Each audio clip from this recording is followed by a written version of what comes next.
If you build your brand on cooking for your young family, what happens when your family grows up?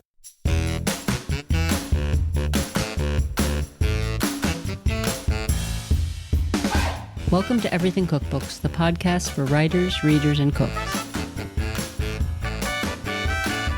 This is Molly Stevens, and today I am here with Kristen Donnelly.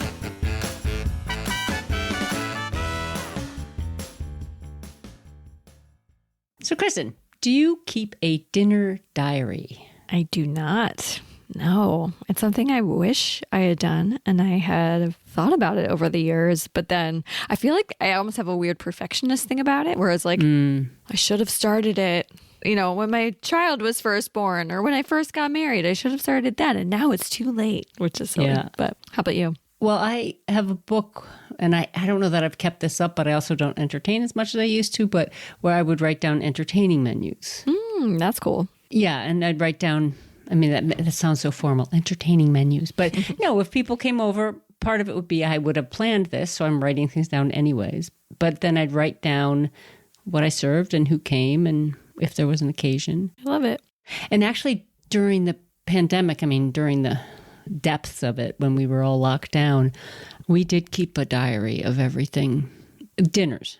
Wow. That's cool. It's pretty extensive. It's a long spreadsheet. We did it for months. And yeah, do you ever look at it? It's a little triggering to look at it now, honestly, because the lockdown just felt so. But I will look at it because, such different times when you were, remember at the beginning, we were going to the market. Like we would go 3 weeks. Yeah, extend the time. No, it's an interesting idea. And I think as a food writer, as a cookbook writer, there's a lot to be learned from the chronicling. And also, cookbooks, are they for, especially these days, it's so popular, the everyday cooking.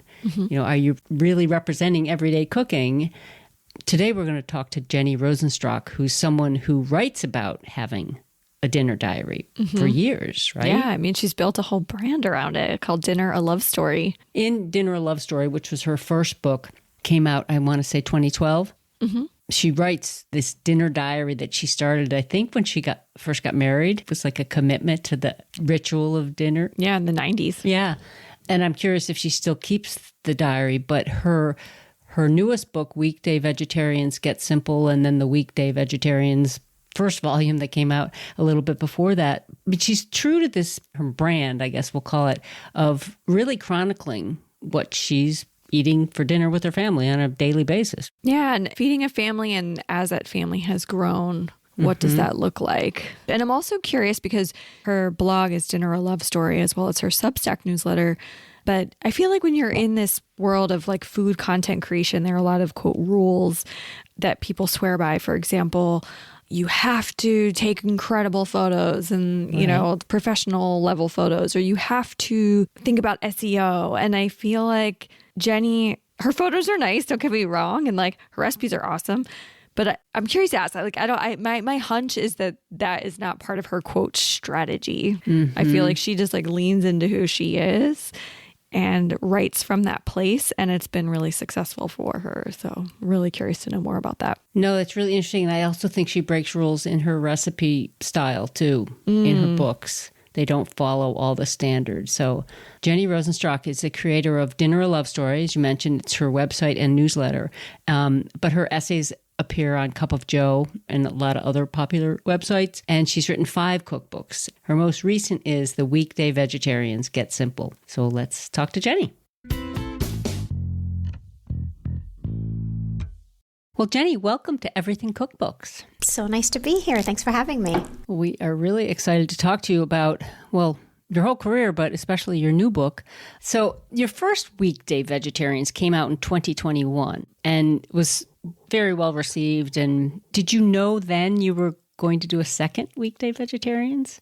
No, not at all. When I was writing that book, it was so fun to write the first volume. It was fun to write the second volume too, but the first volume was really fun because I had decided that I wanted to turn my family into weekday vegetarians, meaning, of course, dial back meat on the week, kind of save the big meaty splurges for the weekend. And I honestly had no idea if I was going to be able to do it. I didn't really think I would. we were such a meat-eating family.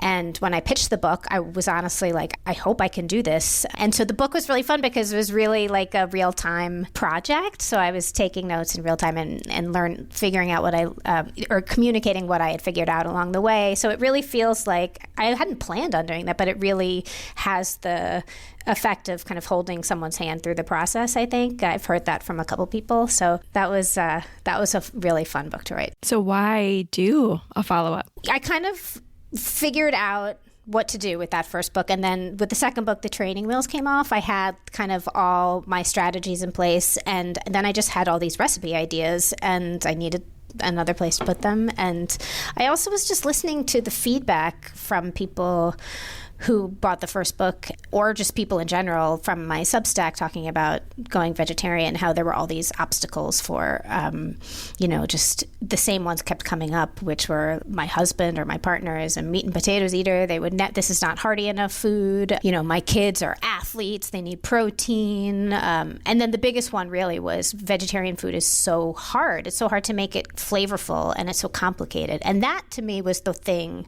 that I really wanted to address. And that's why it's ultimately called Get Simple, because I was really trying to look for, under 30-minute kind of fast, easy meals, just the thing we're always looking for, but in vegetarian version. And so that's really what I was seeking. You have this real problem-solving approach to I feel like all your books have this theme in that, like Eat Back from Dinner and a Love Story, where it's like a friend comes to you and she's not feeding her kids. And like, how do I solve that problem? And yeah. Well, Dinner Love Story was right after I had worked in magazines. And I mean, when you work in women's magazines, it's always, the focus groups are, here are the 20 problems that our readers would like to be solved. And the first one was always like, I can't find a pair of black pants that fit me, like every single time. And then the second one was always, I need under 30-minute meals, or I don't know how to have a dinner party, or all these food problems. So I was so trained from the service magazine world to think of food that way, at least in the beginning. And so, yes, I appreciate that you noticed that. Well, it's funny, too, because in the second book that we were going to ask about the chapter organization, and you just explained it. It's like how to feed a hungry athlete. It's exactly. It's based on the feedback. And it's interesting. I was just flipping through those two books, and design-wise, they're very similar. Yes. I mean, we wanted to make sure people knew they were related, but more like cousins. Obviously, they had to realize that this was not the first book. And so, but we really wanted them to live together on a shelf. It's like a companion. I actually was curious with your most recent book, was the publisher like, hey, let's do this again? I guess who said, let's do it again? We kind of both agreed to. I mean, the first book was kind of, I don't want to say a surprise success, but it was just, it definitely sold more than any of my other books before. And, when you land a good thing and you're hitting a moment, I think the world is really ready to hear this message about dialing back meat. I mean, I'm sure you guys know that. It's just everybody is talking about it. And it just happened to come out maybe a year into the pandemic when people were really in their kitchens. And so I just wanted to keep going. I figured, why not? I mean, I'm still, as long as I'm cooking that way and I have new ideas, then I'm going to be pitching cookbooks that wrap those ideas up. There are a couple things, like weekday vegetarians, the plural on it is such an interesting choice. And we'll get into this later about your whole family and your journey, but it's an inclusive thing. You're like, we're weekday vegetarians, my family, but your community, your group, your followers. That's so interesting. I never, until this second, thought about that, or the fact that I was trying to include my family with me. That's so funny. Yeah. I just kind of like, to me, it sounded very much like an indie film, like The Weekday Vegetarians. Yeah. I don't know. It felt fun. And before this book, I had really been known for, family food and cooking for my family with Dinner, a Love Story. And so I think probably subconsciously, obviously The Weekday Vegetarians refers to me, my husband, and my two daughters. So yeah, that's funny. That's such a good question. Well, it's funny. I noticed it because I was looking, loose notes to talk to you, and I kept writing just vegetarian. I was like, no, that's not right, because it's a nuance, but it's a very different one. It makes a big difference. Who knew? It's interesting in this book, you start with 8 recipes that are paragraph style. And I guess back to that problem solving, like what inspired you to do these paragraph style, like dead simple recipes right up front? The reason why I did that was because, so my children are now college age and one is just out of college. And at the time when I wrote those recipes, this is the phase of life that I was in. I was getting texts from parents whose kids were in college or whose kids were on their own for the first time saying, my son, my daughter, they need easy recipes, like the most no-brainer recipes. They need quesadillas, they need pastas. They just literally don't know how to cook. And so I just kept on just firing off all these like really easy recipes by text, because I feel like sometimes when you write a whole recipe with the amounts and the ingredients, and it has the opposite effect of being clear. It feels like, this was always a mission for me with all of my cookbooks, was like, you should be able to explain a recipe in a text. You should be like, you bake the tofu, you toss it with like little soy sauce and cornstarch and oil, and then you bake that for like 15 minutes, and then you toss that with greens and vegetables and your favorite salad dressing. And so I was trying to convey that with these. The chapter is actually about 21 ingredients that every kid or every person starting out on a vegetarian diet should have in their pantry. And then here are the 25 different meals you can make from those, and are they the most inspired recipes? Are they going to win me James Beard Awards? No, but they're really the most. People have told me, like, thank you for giving me permission for just having like a refried black bean tostada with pickled onions. That's a delicious dinner, and it's cheap and it's easy and a kid can make it, and there's no meat and it's super healthy. That was the thinking. My publisher would never let me write a whole cookbook with those recipes and I understand that completely. But yeah, it's fun. It's fun to have that. Yeah, I like that you slipped that in that way. Yeah, I was lucky. Did you have to fight for it? No, not really. The New York Times has that column or the newsletter. I think they still do it. The no recipe in there. They used to do it every Wednesday. I don't know if they still do it. And then they made a whole cookbook based on the no recipe. And I love that. I love that so much. And that's not for every cook, but I always got ideas from that. And so that was sort of what I was after. And that's how I explained it to my editor. But I did not have to fight for that at all. It was easy. Earlier, before we started, you said, don't ask me about Dinner and a Love Story because I won't remember, and I know that feeling. But I did find, because I was thinking about your thoughts on recipe structure, because it's not just those 21 ideas, but back in Dinner and a Love Story, you actually write about recipe structure and how you've thought about it a lot as a magazine editor over the years. Yeah. And in that book, you say up front there are going to be conventional recipes and casual recipes.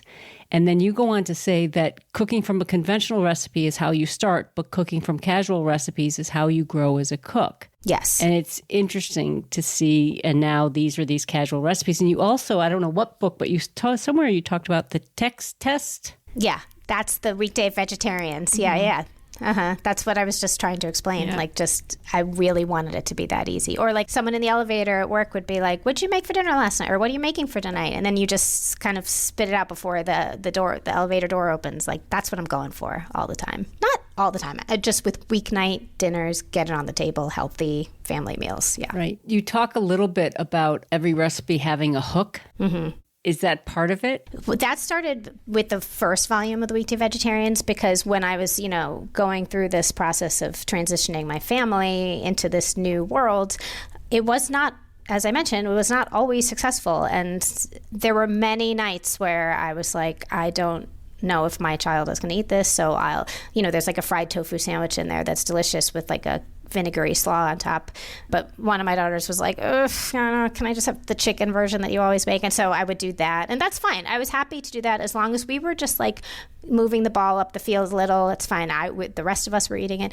But there were some meals that I was like, this is truly the most disgusting thing I've ever seen. Like this is my favorite story to tell, but I heard something about shredded tofu being like it can replicate ground meat if you shred it and then pan fry it and add vegetables. And I just didn't drain it, I guess, or didn't press it. And it was just a soggy, wet mess. And I was looking at my kid's plate going, that is so, I would not eat that.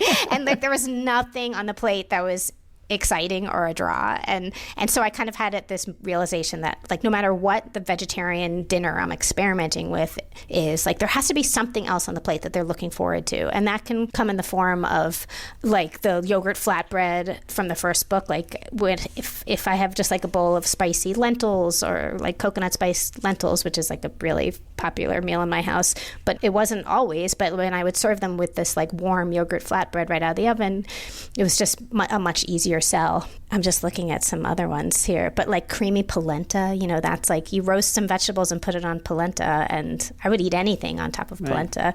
Yeah, I know. For my daughter, it's like a sauce. You know, it would be like some kind of like delicious sauce. And then she's like, all right, fine, I'll eat it.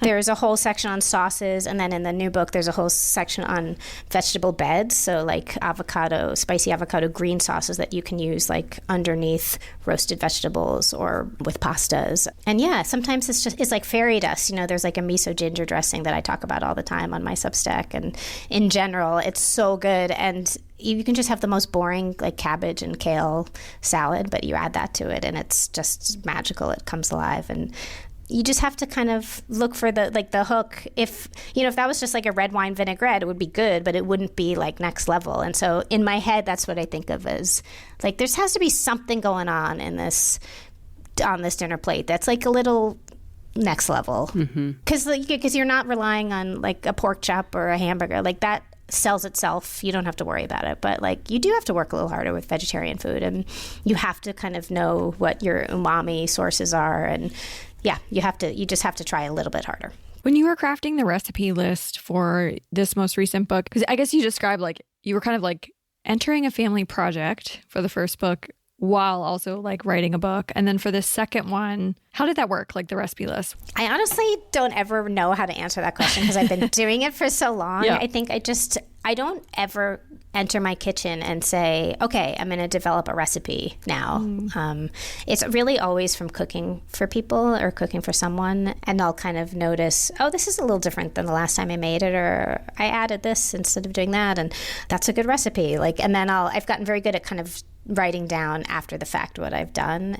That's kind of what I have a newsletter on Substack, and that's where I kind of workshop things. And then when I think things are good enough to be in the book, then obviously I go back and I test and I retest, and because once it's in a book, it's there forever. It's also, I've talked a lot about, there's a shepherd's pie in this book. It's a mushroom shepherd's pie, and my book was like about to ship for Get Simple, and for my newsletter, I was determined to come up with a recipe for like a vegetarian shepherd's pie or something that was just kind of homey for a winter comfort food meal, because I pretty much only had meat-centered, braised meats and lasagnas with meat sauce and bolognese and, meatballs. And so I really was determined to come up with a recipe that was veg and comfort foodie. And it was that one, and it was really good. And I found myself making it over and over again. And at the last second, when the book was about to ship, I was like, can I just take out this recipe, I don't even remember what it was, and just swap it in with shepherd's pie, because it's just like when I find that recipe that I just know is going to be a forever one. You want to think that all of your recipes are like that, but the truth is they're not. And they're good and delicious, but they're not. When you're a recipe developer, nothing you cook is ever really the same thing twice. And so when you find yourself going back to make it exactly the same way, then I think that's a good sign that this is something you want to make sure is immortalized in a book. In a book. Yeah. You write several times about how you don't develop recipes in a test kitchen. Yeah. I mean, I know what you mean, I think, but listening to you, there's this sense of chronicling, like even from your very early work, your dinner diaries and this chronicling, this real life, what you're cooking for your family. But you also are a recipe developer. Yeah. Like you managed to convey that these really are recipes that you're cooking, but then there's also the real work. Well, it's all real work. I'm not really sure where the question is here, but No, I know what you mean. It's a conversation I've had with myself like a million times, because I'm like, am I a fraud?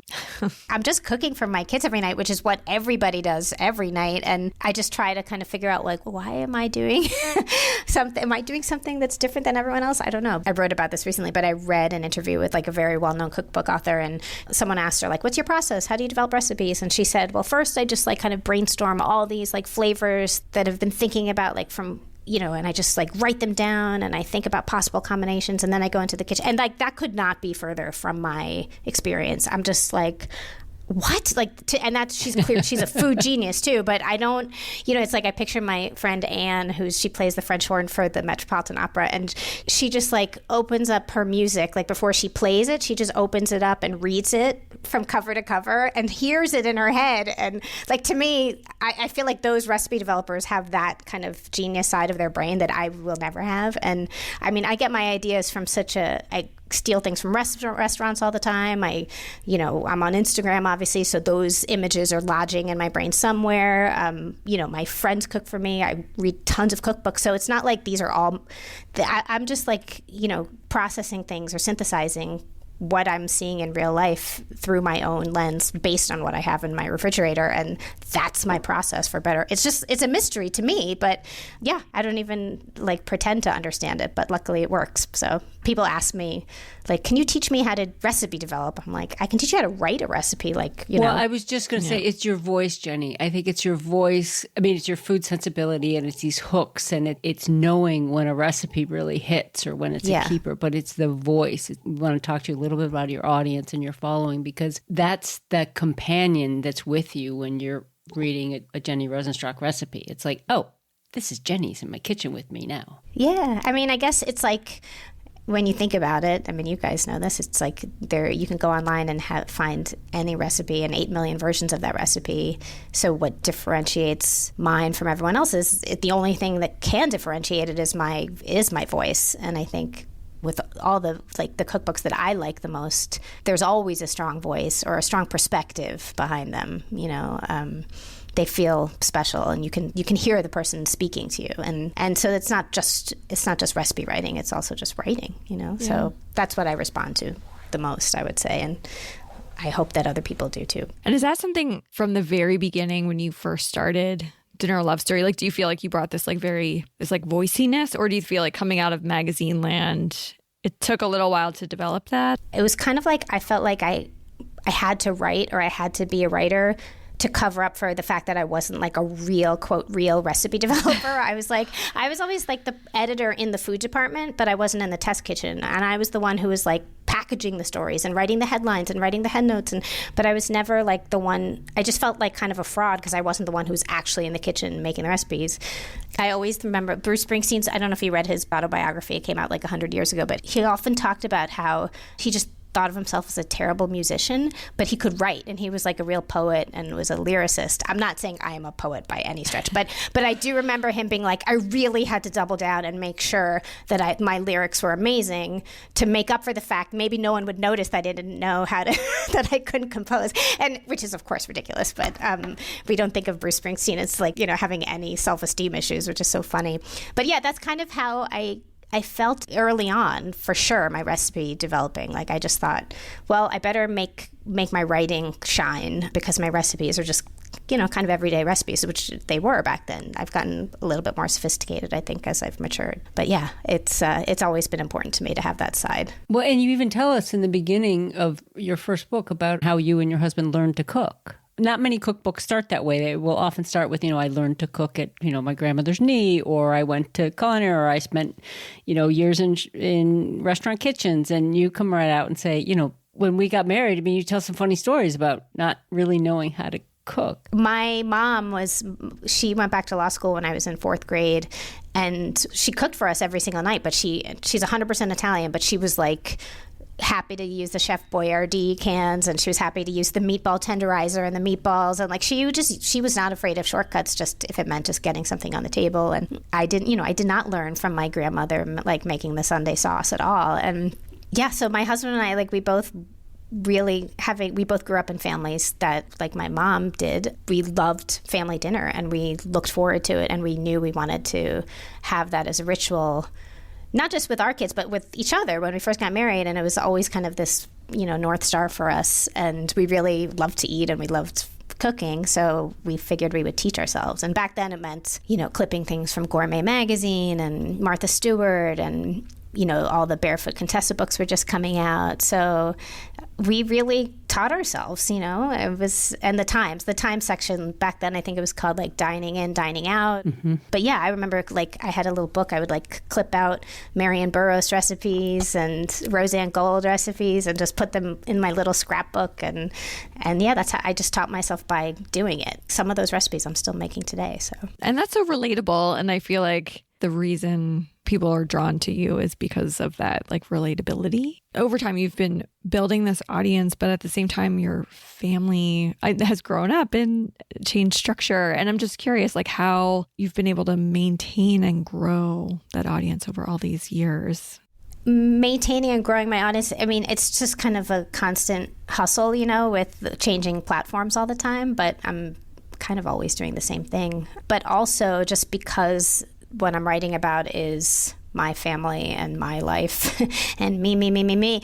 I'm naturally going through different periods. You know, when my kids were like little, when I started this whole thing, they were 6 and 8. So that's, you know, we were past the kind of terrifying toddler years, but those memories were still very fresh in my mind about feeding them. And so I could write about that pretty, you know, in a relatable way. And then yeah, so when they were like grade school age, that was one phase of, you know, that was kind of like the when the angels were singing, you know, it was like, so they were eating most everything and they hadn't yet like become teenagers, and you're cooking for kids and yourself differently as you mature. And I mean, even just the way I cook and not just the fact that I don't eat as much meat anymore, but the way I cook and the influences on you and the kinds of cookbooks coming out and the ingredients, you know, there's different trends and ingredients. And so that just evolves naturally. So the content, it's a journal. My whole career is basically a journal of what I'm seeing in front of me. And, you know, and the empty nest thing is like a real phase that I don't love it as a mother, but as a cook, I do. You know, it's really fun to just not have to think about dinner until 6 o'clock at night when I can just, you know, we can make anything we want. We don't have to worry about preferences. Yeah, nothing. And I live in New York City now, and I used to live in the suburbs when I had kids. So everything is within a 5-minute walk if I want to go get fish or the butcher or the market, or it's so pleasant. And I don't want to say it always was pleasant when I was cooking for kids, you know. Do you have a sense that with your audience that people are in a similar life phase, or do you feel like people who are feeding kids are still coming to you? That's a really good question. And I think I have a lot of people who've been here from the beginning. I mean, a lot. I don't know what that number even is. You have a lot. I do feel like there's a pretty regular stream of people commenting, oh my God, I'm still making 8-year-old Phoebe's chili from like 2012. Or, you know, I definitely get those. But I also, now that I'm on this new platform, Substack, the discovery capabilities of Substack are pretty remarkable. And so I just find myself, you know, with all these new readers who don't know anything about me. Obviously, why would they? And so it's hard. I have to be like 20-year-old Abby or 22-year-old Phoebe. Like I can't just assume everyone knows the characters anymore. I have to like reintroduce them every time, and which is fine. I don't mind that. But it's always fun to pivot, and to new opportunities and new excuses to write about food are always presenting themselves, which I never really have to worry about that. Your early writing is for a young family or a family with young children, you know, that sweet spot once they're old enough to sit at the table and try new things, and before they're too busy with other things to want to be at the table with you. And now you're empty nesting and you're writing about that. And so how do you bring your audience along, and do you have new people coming at different stages of life? But also I'm thinking about how you were teaching yourself to cook in the beginning. And I'm wondering how, I mean, your tastes have evolved in terms of weekday vegetarianism. You don't eat as much meat, but you're also a better cook, I'm imagining, than you were. Yes. If you were to look at your most recent book, Get Simple, the younger Jenny, would you be surprised by it? Is it that different? Could you still recognize that evolution? Just the whole way I go about thinking about dinner feels different, not just because it's empty nesting, but because of the vegetarian thing. I no longer really think protein first or animal protein first. I think I go with like vehicle first. So, you know, it used to be like, okay, you have your protein, your starch, and your vegetable, right? We all kind of grew up with that formula. But then over the course of the last 10 years, I mean, I didn't invent this, obviously, but I just feel like dinner can be a grain bowl. Dinner can be a soup and a salad. Dinner can be a sandwich. It's just, it doesn't have to look like our mother's plates. And yeah, I mean, now I think about when I'm thinking about dinner, I've tried to retrain my brain, and it doesn't always work, but I try to think, okay, what am I in the mood for? You know, that like famous John Willoughby quote that's like, there's only 11 recipes in the entire world. There's like tacos, salads, pastas, whatever. And like, I do feel like those are the only things that I'm ever really making, honestly. And if I like pick one of those, I think more about the vehicle. I'm thinking like, oh, I'm kind of in the mood for enchiladas tonight. Then it's not about the meat. It's about just like the delicious platter of black bean enchiladas with salad. I never would have thought about dinner that way when the kids were little. It always started with just what are they going to eat? You know, the most like basic starting point. Like there's 3 things that every single person at the table will eat, so I'll make one of those, you know? And so it was not pasta, right? It was not pasta. It was not pasta. I was so sad. Yes, I can't believe. Still, she's 22 and she still doesn't eat pasta. So I'm like, everyone's like, she's not going to not eat pasta forever. And here she is, 22, not eating pasta. So you've mentioned platform change a few times, and obviously like content creation is just constantly changing. And so a lot of content creators we talk about really digging in on the photography side of things. And I feel like you've always just shown like your regular natural photography on your blog and in Substack. And so that's definitely on purpose, if that's what you mean. Yeah. I guess I'm just wondering like if you ever felt pressure to like dig in on the photography, and I love that you haven't. I mean, I just find that, for my books, obviously I make sure that I have a professional photographer who knows how to light things to optimize everything. But I do find that like this is like very anecdotal, but the response, like especially on like a photo-driven social site like Instagram, I noticed that like the studio shots don't do nearly as well as the ones that are real or that look like they're like actually in someone's home, you know, on someone's dinner table or counter or mid cook, which makes sense. You know, it just feels like way more real. And again, like with the relatability, it's like I write for the lifestyle blog Cup of Joe, which is run by Joanna Goddard, and I've written about food for her for so long that she's kind of come around to this casual photo style as well. And we always laugh because every time I show a picture of something that I've made on her site, her readers always say, I love Jenny's kitchen. It's so real. And we're like, what do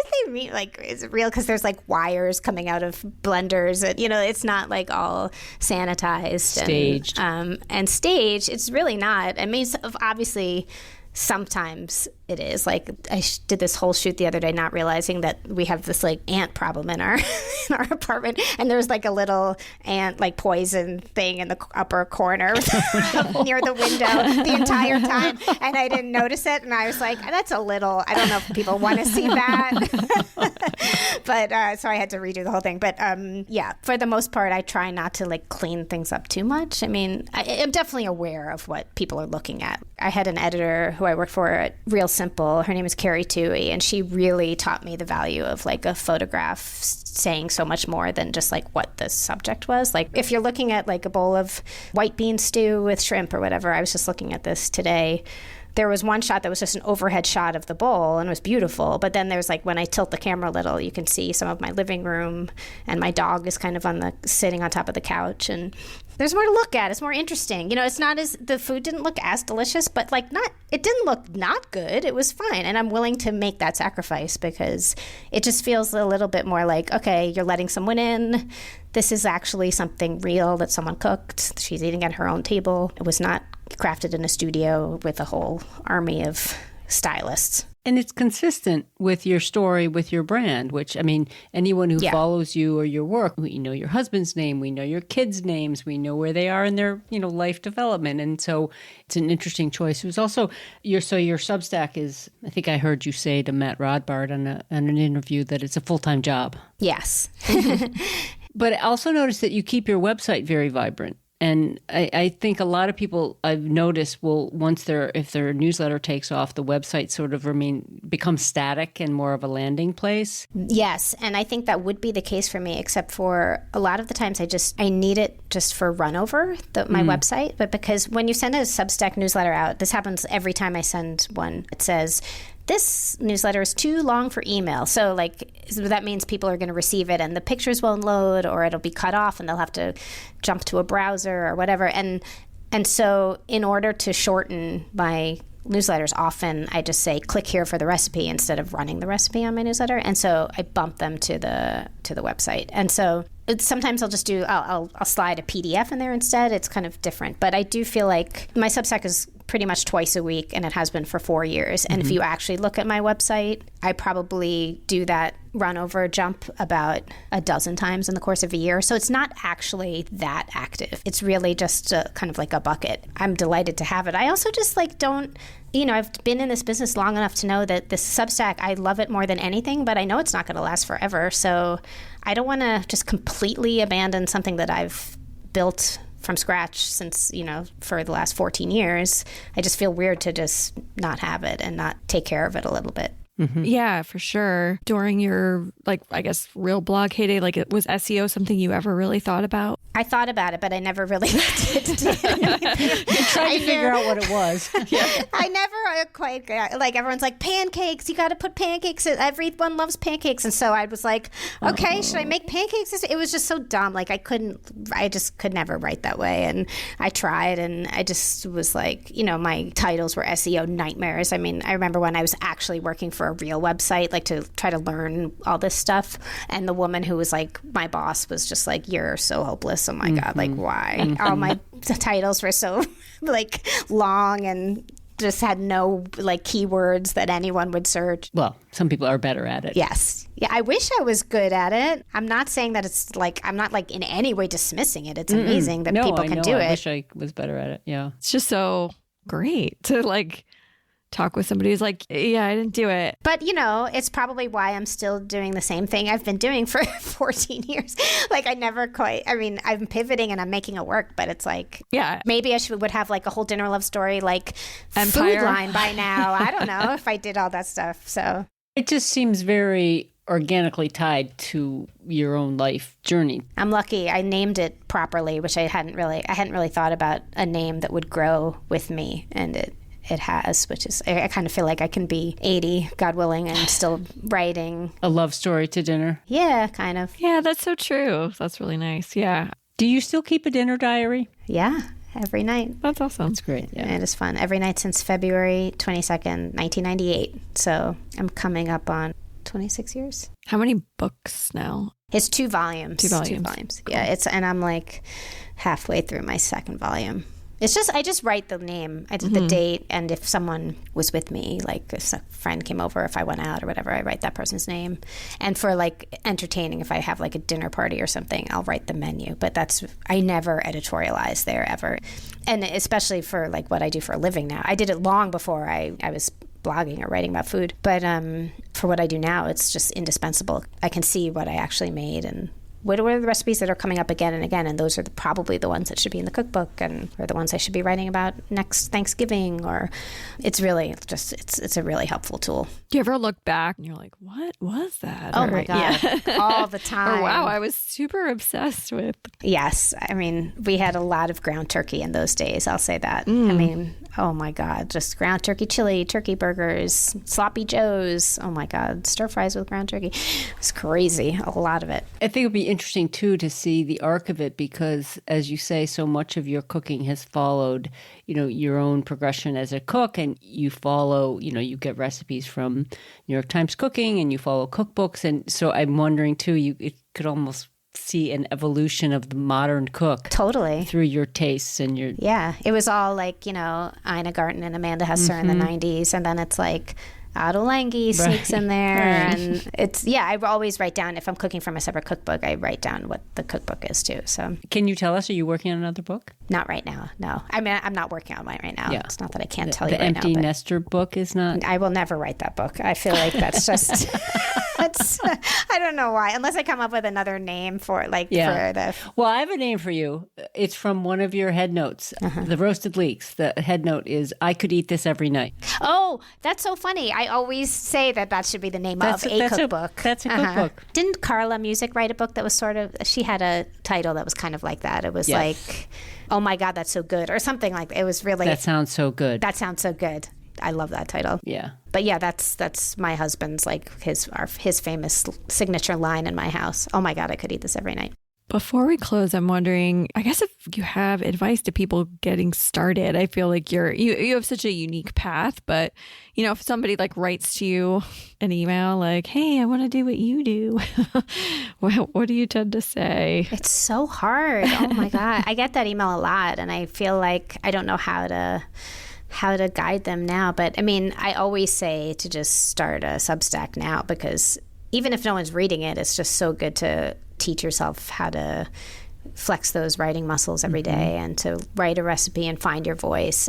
I definitely recommend getting a job in food journalism, just because even if it's like magazines or something that's supposedly dated, but you want to be around people who are teaching you how to do it, and also who can help you when you're no longer there. I've owed so much of my career to the people who I worked with in the beginning, and we all support each other still. And so, to go out and start your own Substack, it's important, but also you have to maintain a network, and you have to make sure that you're connecting to the community, because the food community is so supportive and uplifting.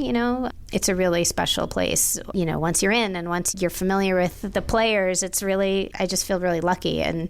But that happens by getting a job in an office working with people. And I wish I could tell people, it's all about you, and just write from your computer like the way I do, but you can't. Other people are a crucial piece of the puzzle here. Yeah, we talk a lot about networking, and that's part of why we do this podcast too, just to I'm sure. help tell the stories. Jenny, thank you so much for your time and sharing all this with us. Oh, thank you. That was fun.